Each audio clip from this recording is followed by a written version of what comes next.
Ahoy there, Captain Benzie here, coming at you with another video for Eve Echoes. This is an exciting week for those of us who fly through New Eden on our mobile phones, as we are getting access to a special test server for the May balance patch updates. This test server will open at 8 AM UTC on the 22nd of April, which is literally tomorrow morning. Today then we were given a full set of balance patch notes for what we can expect to be different on this test server. Please note that these are not the May balance patch notes, not the finalised May balance patch notes at the very least. This is what we're looking at on the test server, and we can go in, try these out for ourselves, and then give feedback on what we think. And so please do so in a constructive and positive manner, in a way that is saying, you know, like, I don't like this, I think this change didn't quite work the way it's supposed to, or I think it needs to be more of this or less of that. Give evidence-based feedback rather than just screaming and shouting. This is an exciting time for us. We've been given a lot of opportunity here to go in and shape the future of Eve Echoes. Now, I'll give you a spoiler ahead of time. This patch is hit and miss for me. Like, the notes that we're going to go over today are very hit and miss, so I do kind of apologise ahead of time. There's going to be a little bit of a slightly more negative Benzie than perhaps you might be used to. I'm still hopeful for the game, and I know that we can change any of the things that I disagree with going forward, and who knows, maybe I could be wrong about those, so we'll see. Anyway, if you enjoyed this video, let me know by hitting a like on it, sub to the channel for all things Eve Echoes, ding the notification bell to never miss an update, and of course, if you want to help support this channel, you can do so either by supporting me on Patreon or by finding our merchandise store on Redbubble. Links are in the description below. Other than that, let's jump right in. The first thing that needs to be said about any of this, however, is right here in the opening paragraph. Please note that based on feedback and additional data on the test server, we will make additional adjustments to this. These are not the final balance patch notes for the May update. These are just what is being trialled on the test server. If you don't like these changes, don't just start screeching like a banshee with its balls in a vice. Get onto Discord and start making some suggestions, positive, constructive ones, but better yet, get onto the test server and back it up with some evidence first. Supply good, evidentially backed feedback. Something that is positive and constructive and allows us all to work forward. Because believe me, there are some changes in here that even I find perplexing is putting it mildly, but that's the word I'm going to use. There are plenty of changes in this that I'm personally finding perplexing, and I'm going to be going into the test server with the basic idea of disproving these changes and saying, okay, maybe I'm wrong. Maybe the developers have got a better idea of this, and I'm going to test that. And if I'm right, I will give that feedback to the developers. If I'm wrong, well, I'll sit down and shut up about it.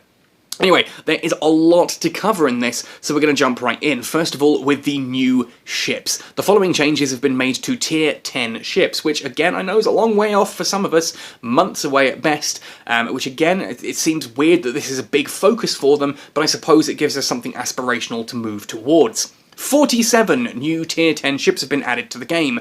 Deep breath.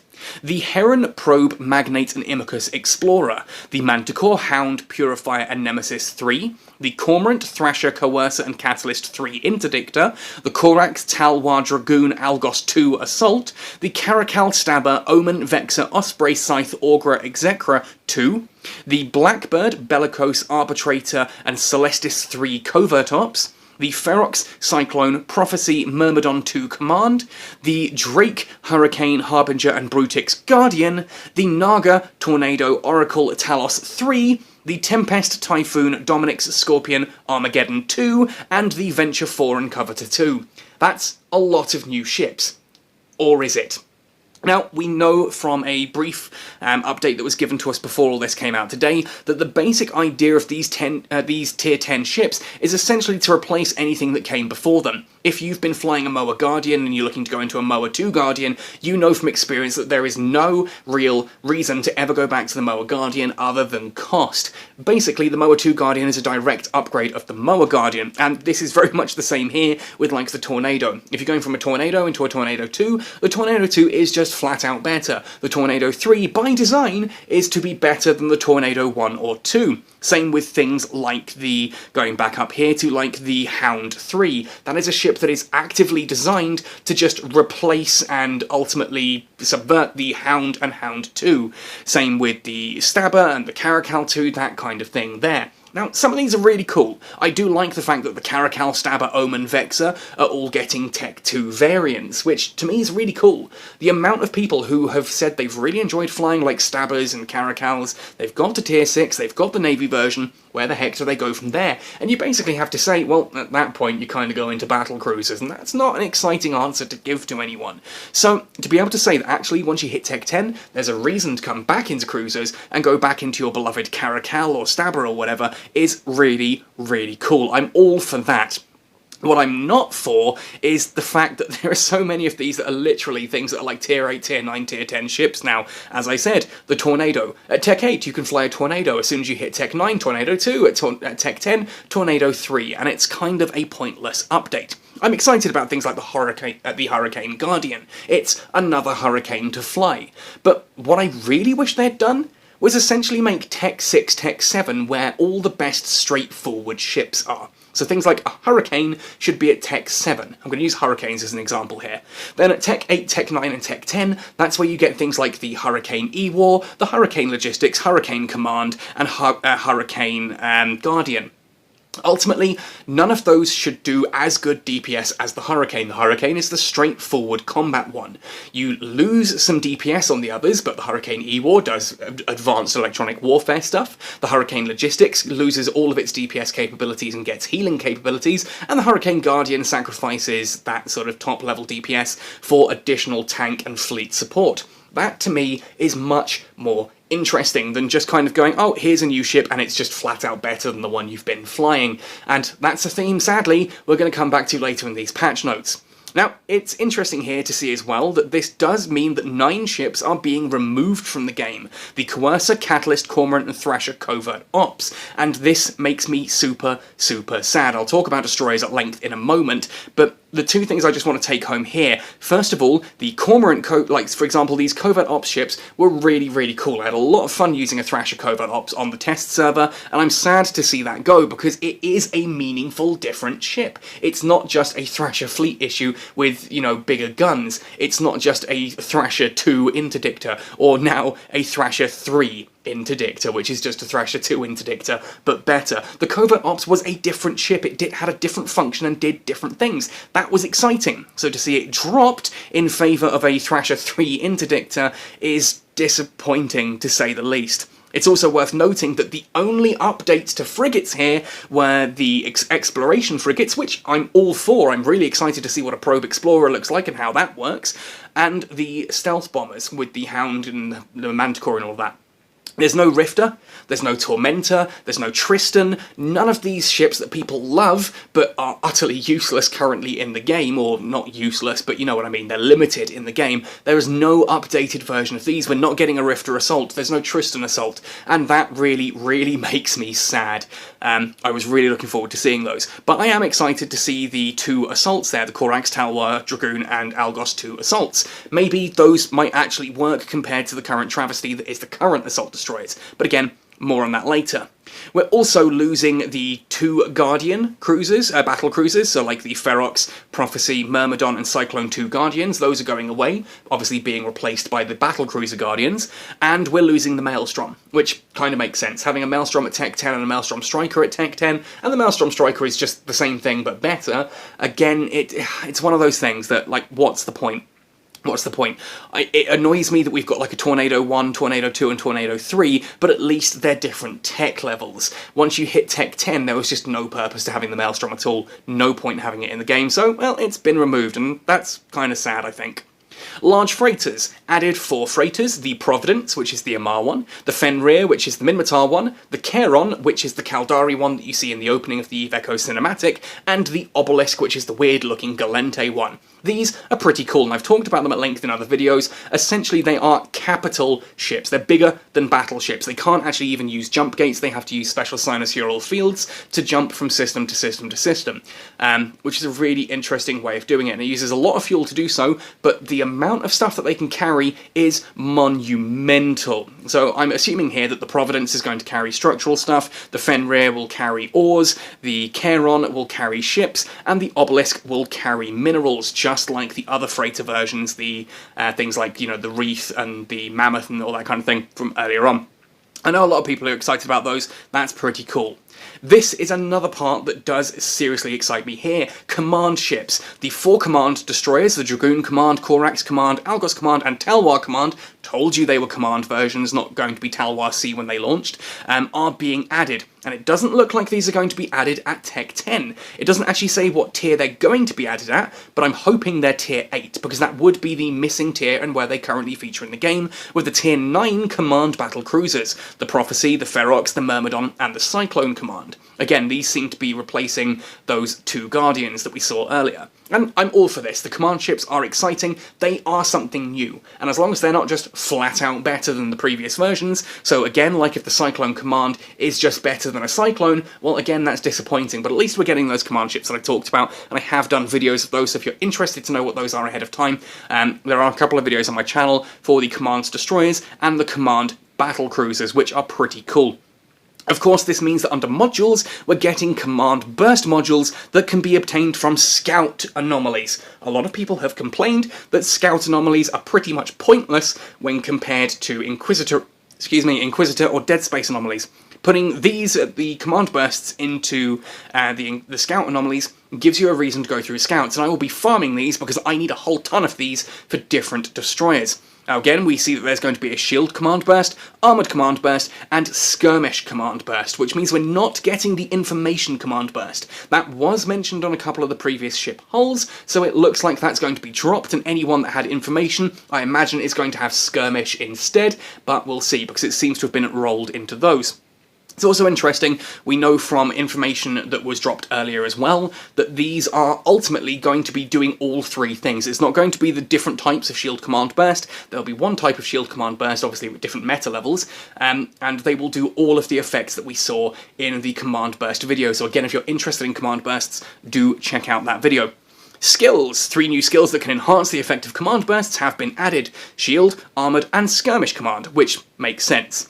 They've added the freighter skills, such as Operations, Engineering, Defense, and Manufacturing, so Freighter Operation, Freighter Engineering, Freighter Defense, and Freighter Manufacturing, along with Capital Ship Manufacturing skills and Freighter Manufacturing skills, which makes sense. I notice here they haven't mentioned anything about Exploration skills yet. We've got the tab in the game, but apparently we're still not getting the skills yet, so I'm not sure if exploration is going to be something that's added in this test server, which I will be slightly disappointed about. I know some people are like, well, actually I'd rather just dive into it on live. Yeah, but I was hoping to have a play with it and get to grips with it and give some feedback on that during the test server, so I don't know, maybe they just haven't mentioned it yet.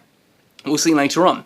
Manufacturing, capital ship component manufacturing will now be available. Blueprints for capital ship components are now available in the market. Capital ship components can be used to build freighters and will be used to build capital ships in future updates, which confirms that building capital ships is going to be like building a capsuleer outpost or a corporation citadel. You're going to have to build these module by module, then put all of that together at the end into the final ship, which is pretty cool and kind of shows how big and how much effort needs to go into making a capital-sized vessel.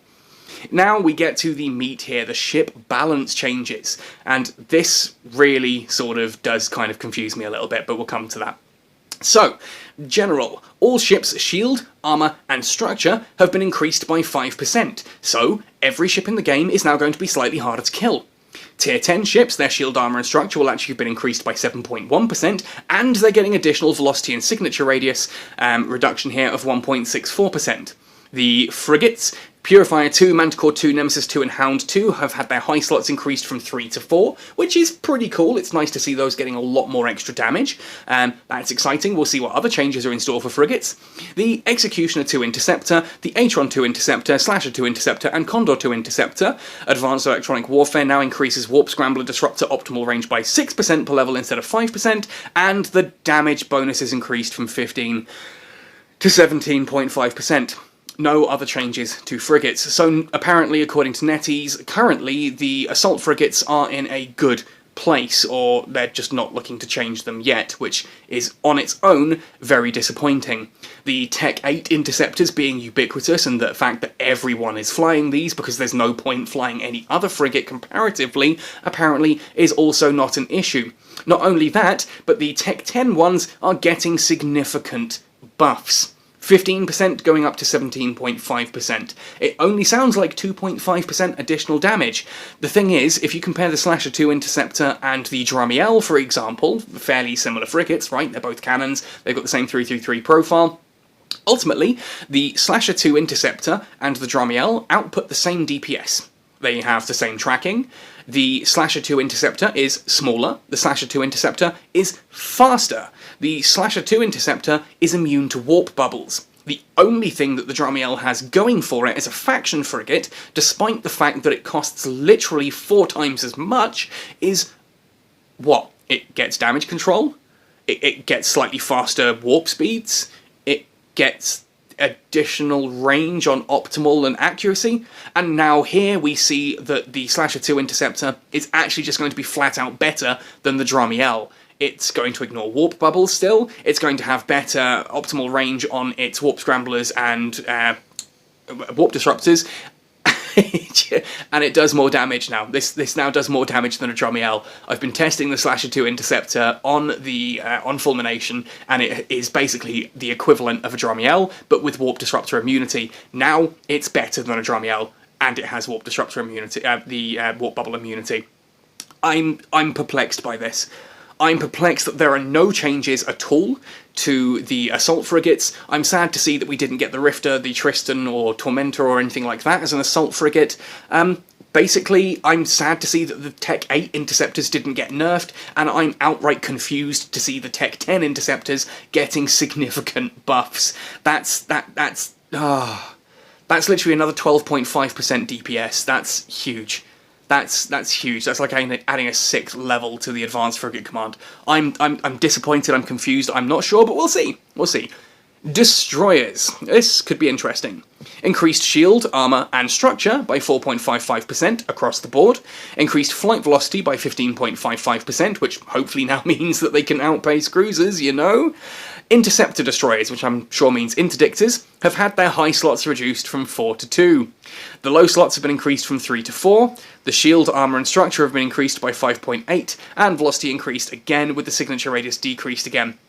So, currently, the argument with destroyers on live is that basically the only reason to ever fly a destroyer is if you need to be an interdictor. It seems NetEase agrees here. This nerfs the heck out of my Thrasher 2 interdictor, and the one that I've been using for running encounters and having fun with. Looks like I'm not allowed to do that anymore, so bye-bye Thrasher 2 interdictor, and it looks like that's across the board for the Interdictor 1, the Interdictor 2, and the Interdictor 3. So, yeah. I'm really not excited about that. I've just lost the one destroyer that I was actually really enjoying. The sniper destroyers have lost a mid slot, which they needed, but they've got an additional low slot, which they didn't really need. The Tier 7 assault destroyers have had their mid slots increased from 2 to 3, which absolutely is a good move, that needed to happen, but then they've lost a low slot. So the assault ship, that is, by the game's own description of assault ships, designed to get headlong into combat and survive a few hits, now loses its capability of doing so. Like, that doesn't increase their miserable DPS, that doesn't increase their miserable survivability, it doesn't increase their miserable capacitor, or their miserable power grid. In fact, I lie on that. Power grid is probably the only thing that the assault destroyers have going for them. This does nothing to fix the assault destroyers or the sniper destroyers. The interdictor destroyers have now been relegated to a purely interdiction role with no damage at all, and we're supposed to be thankful we get a little bit of extra shield, armour and structure, and flight velocity across the board. It appears that, again, destroyers are just completely forgotten about. I have lost all hope there for destroyers, which is really, really sad. We need to get out there and start screaming that destroyers need some significant changes, because I'm sorry, I know what I said earlier, that ultimately, you know, we want to look at this and see if NetEase perhaps know something that I don't. Unless NetEase know that they just don't want destroyers to be viable, then these changes literally do nothing. And I will be very vocal about this. I will be recording and uploading footage of how this does nothing to help destroyers, and that makes me sad. Cruisers, interdictor cruisers. High slots reduced by 1, not halved, just reduced by 1. Mid slots increased by 1. Shield armor and structure increased fairly significantly, 6%. Velocity increased by 7.14. Signature radius reduced by 4.25. So the interdictor cruisers, again, they're getting that whole thing of, yes, you are just an interdictor. You are there to be the bubble and nothing else, which, I get it. That's fine. I'm fine with that on the destroyers. It's just sad that it takes the only good destroyers and completely nerfs them. At least there are other cruisers. If you were using a Bellicose 2 interdictor and you're now sad that you've lost a high slot but gained a mid slot, well, you can go to a Bellicose Covert Ops and that's still a really good ship. So yeah, there are still alternatives, which on the destroyers they've just taken away choices. The Tier 10 interdictor cruisers, the Mala, Moa, Rupture and Thorax, are also getting a boost to their warp disruption field increase from 5 to 10%, so they're getting better at their job. Battleships, the Typhoon, bonus to large torpedo and missile explosion velocity per level of large missile from 5 to 7%, which cements the Typhoon as basically the torpedo brawler. It's designed to nerf down the explosion velocity of those torpedoes so that you can actually hit at close range and do some absolutely monstrous damage with those. Of course, it does help at range as well. It makes the Typhoon better at hitting smaller targets and better at using torpedoes, whereas on the other hand, the Raven is a bit more of a sniper, I suppose. It's less of a brawler, more of a sniper. Anyway, the Dominic's bonus to drone damage for each level of drone operation has been reduced from 40% to 35%, which, again, makes sense. My goodness, those things are just ridiculous. I don't think that's a massive drop. It's 15% DPS drop on already monstrous DPS being done from complete safety. So the fact that the Dominic's is losing a bit of DPS ultimately doesn't mean much when it's also gaining tank and it's already sitting at a ridiculous range and it's still going to be capable of clearing storyline missions, no questions asked. The Maelstrom Striker, the bonus to large cannon tracking has been increased from 7.5 to 8%.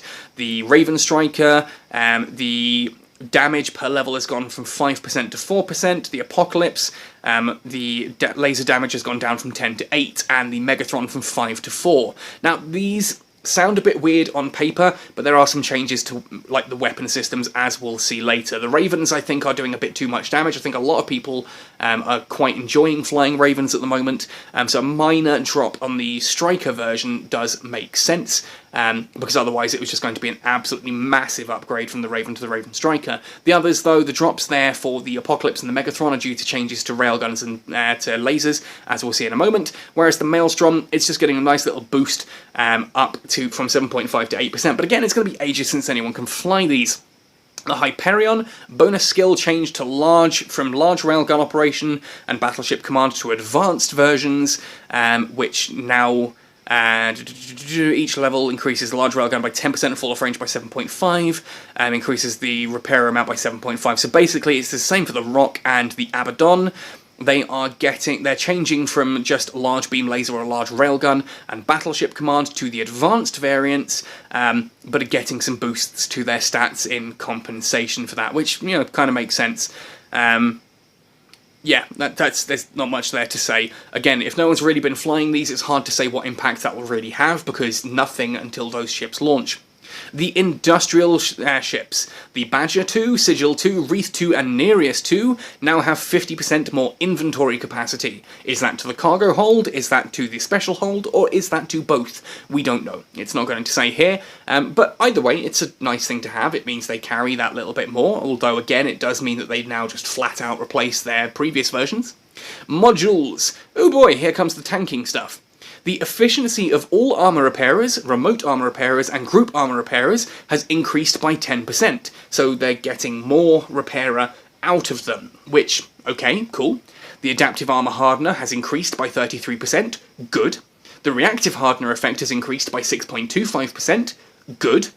Power grid and capacitor consumption increased based on all modules meta level. This is where things kind of fall apart here.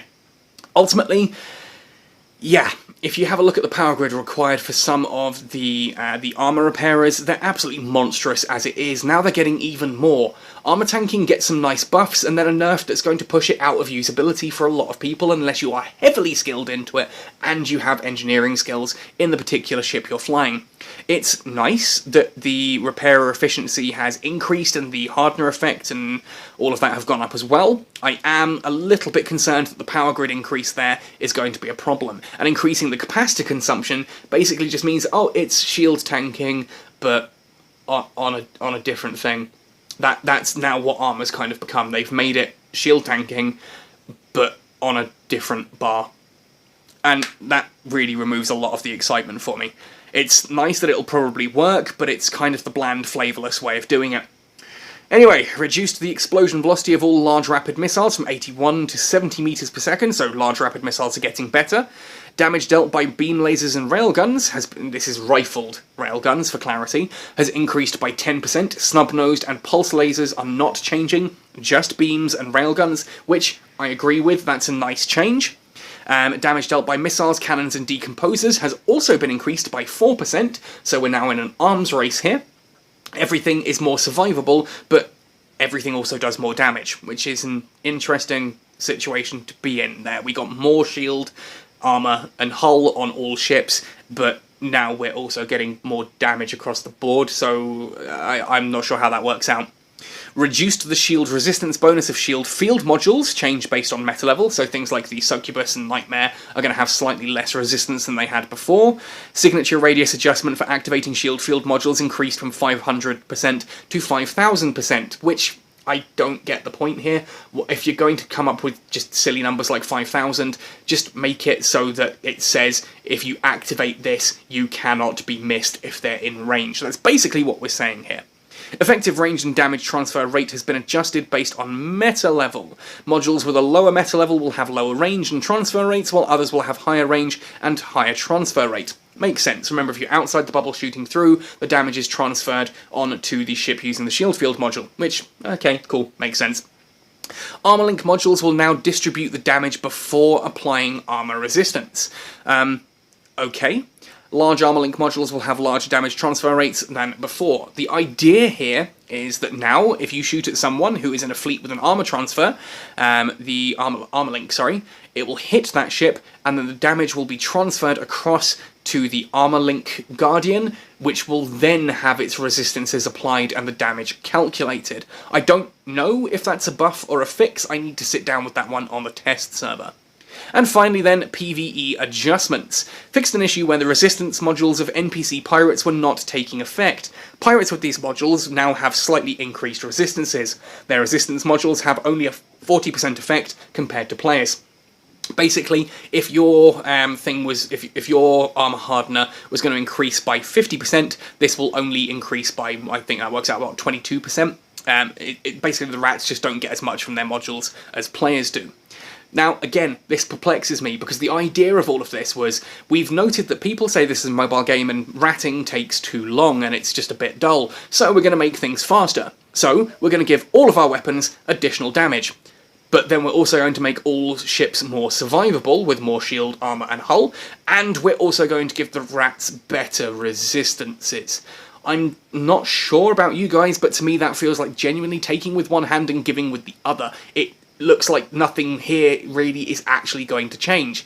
I would have liked to have seen some more meaningful changes to things like how the encounters work, that there's more stuff going on. Like in EVE Online, there are some where you have to fly into an anomaly and destroy a particular ship, like the pirate leader, and if you can blow him up without blowing up the rest of his fleet, then you can do it super quickly. And there are other ones where maybe you have to loot a particular container or blow up a research station, that kind of thing, which we just don't get in Echoes, and it's kind of sad. It's one of the things that makes ratting that little bit, I'm not going to say boring, but less exciting than perhaps it could be.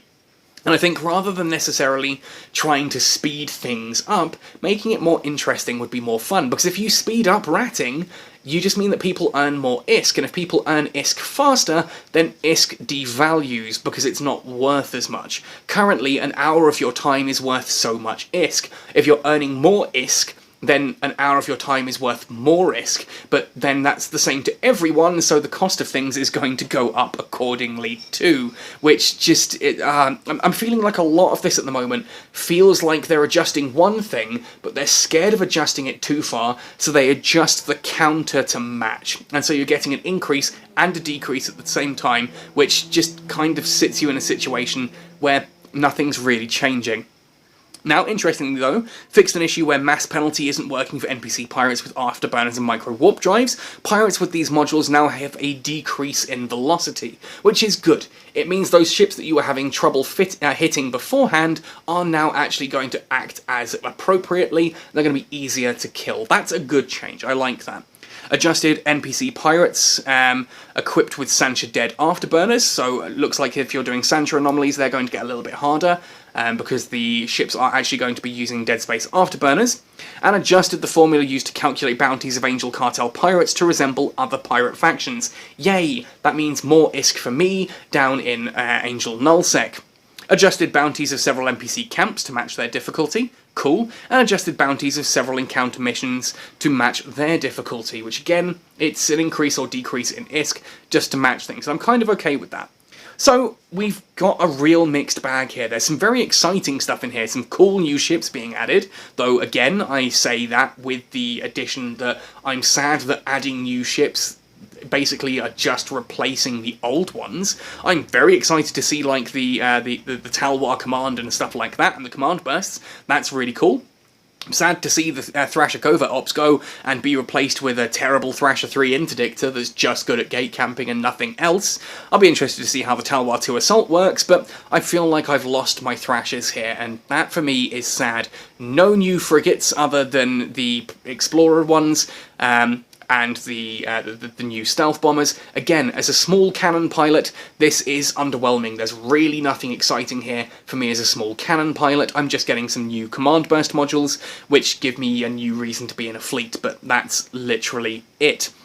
Beyond that as well, very, very confused by the changes to the frigates there, the interceptors. No nerfs to the standard interceptors, buffs to the Tech 10 versions, meaning that we kind of lose the entire point of having a Dramiel, which is a sad, sad day for me as well. But yeah, there's some interesting stuff. I don't want to say it's all doom and gloom. It's confusing, I'm perplexed, I'm disappointed. I'm going into this now with very much the idea of, right, I need to prove that this isn't enough, that these changes don't make sense, that we still haven't fixed the issues with X, Y, and Z, and in honesty, I need your guys' help on that. If you are a frigate pilot, I need you to talk honestly to NetEase and give honest feedback about how you feel regarding these changes. If you're a destroyer pilot, the same thing there. If you're armor tanking, let me know how you're finding it on the test server here, and if there are any big changes you can suggest there, how it feels comparative to Shield. This might be a fix. It feels like a homogenized fix,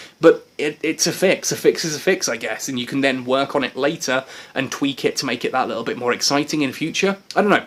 I want to remain hopeful for this. I don't want to sit here and just go, oh my goodness, this is terrifying and I don't like this. I don't like the changes that have happened. I'm sad that I'm losing my Thrashers, yada yada yada. I don't want to focus on that. I want to focus on the exciting things. I want to look at this as a stepping stone. It's a staging point. It is a capsular outpost that we're all at, and we can then jump forward and explore this new sector of space and then give feedback on what we have, and it can be changed ready for the May update.